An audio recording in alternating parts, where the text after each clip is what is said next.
Assalamu alaikum.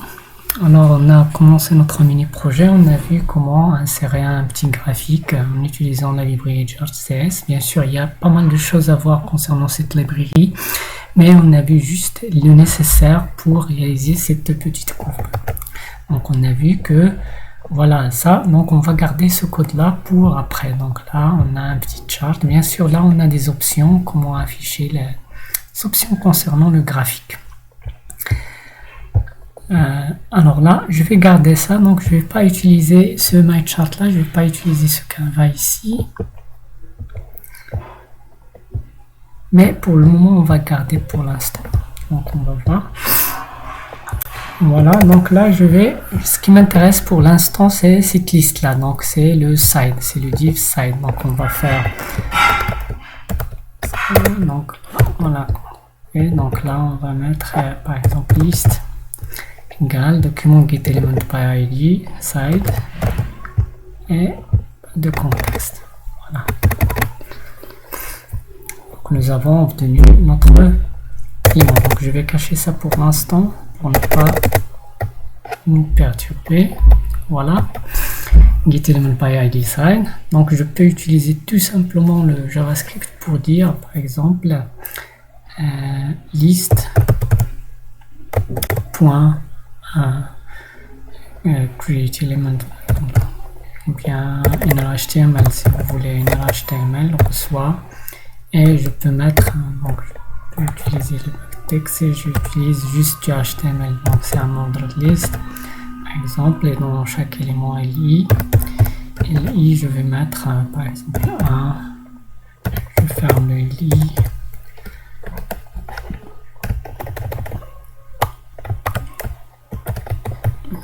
Puisqu'on a utilisé le backtick, on peut garder ça ainsi.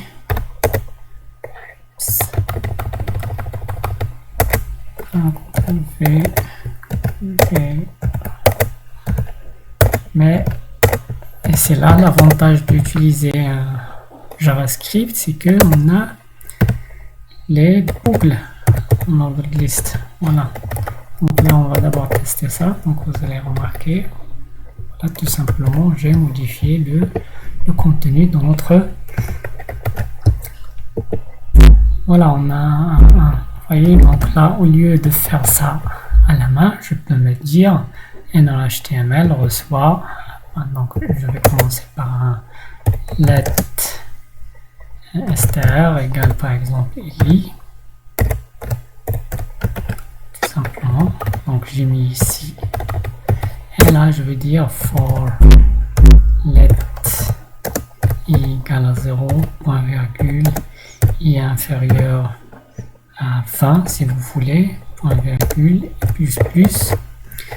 Et je vais dire str reçoit str plus, parce que c'est une chaîne de caractères, donc le plus c'est une concaténation, plus i par exemple, si vous voulez.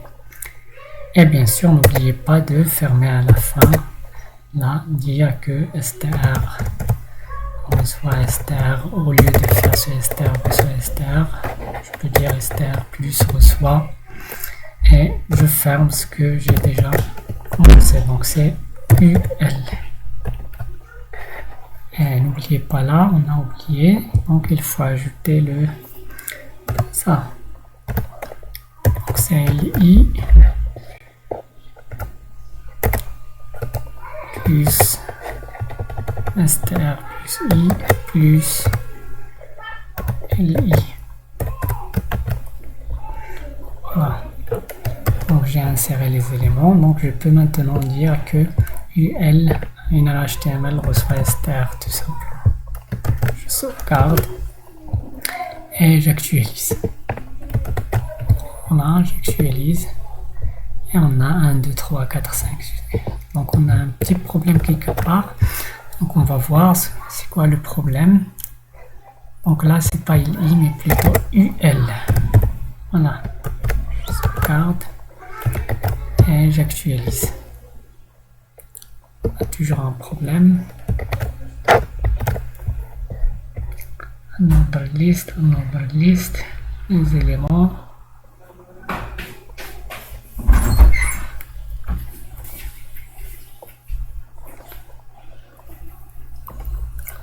un problème ici. Ah, voilà.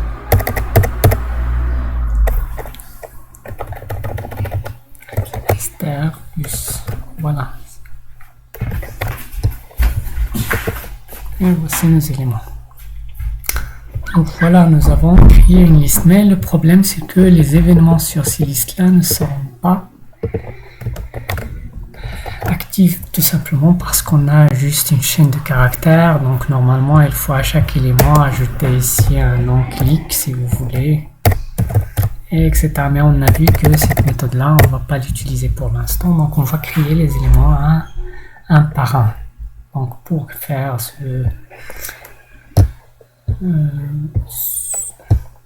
disons, pour réaliser cette tâche-là, on va créer à chaque fois. Donc là, je vais enlever ça. Donc je vais mettre lettre, par exemple. On a déjà notre liste. Donc on va créer des divs, tout simplement.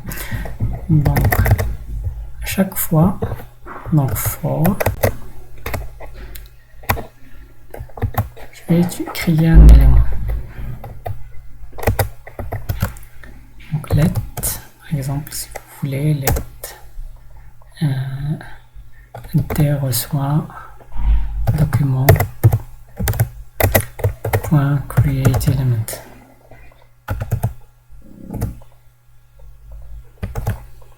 Create element and div. Donc je vais créer div.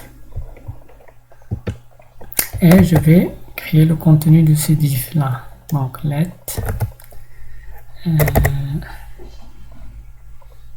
t.innerHTML. Bien, vous voulez, je peux directement mettre juste du HTML. InnerHTML reçoit i, si vous voulez, j'ai mis juste le i. Et bien sûr t.add event listener, je vais ajouter un écouteur. On reçoit, et bien sûr, on va voir ça après. Donc un event listener, c'est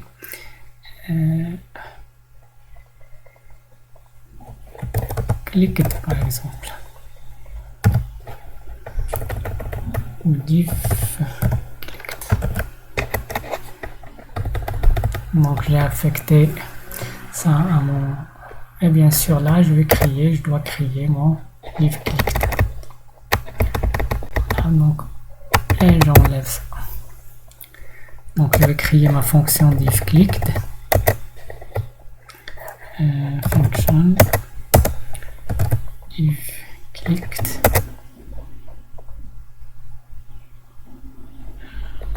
reçoit tout simplement là. Bien sûr là il y aura un argument et console.log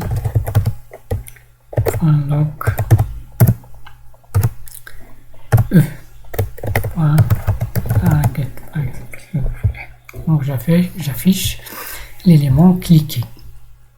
Mais le problème ici c'est que tous les divs seront les mêmes. Donc tout simplement là on n'a rien affecté à notre liste. Donc je vais mettre liste.add child. Voilà. Donc je vais ajouter un fils à notre liste. C'est le D. Bien sûr là c'est pour chaque élément. Donc il faut mettre ça à l'intérieur de la boucle. Donc list.applechild. Donc si on teste ça, donc j'ai maintenant un div par, et faites attention là c'est un div. Pour s'assurer, on peut mettre dans notre CSS, style CSS, donc il faut donner un, si vous voulez on peut donner un ID à ce div là, ou bien tout simplement lorsque je clique on target .innerHTML si vous voulez, ou bien text content.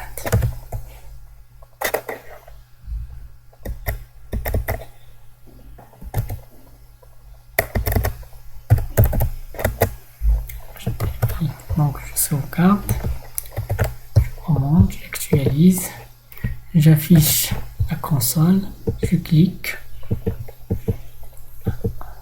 ça marche pas, Ah oui, pour le add event listener, on a un problème. Donc là, add event listener.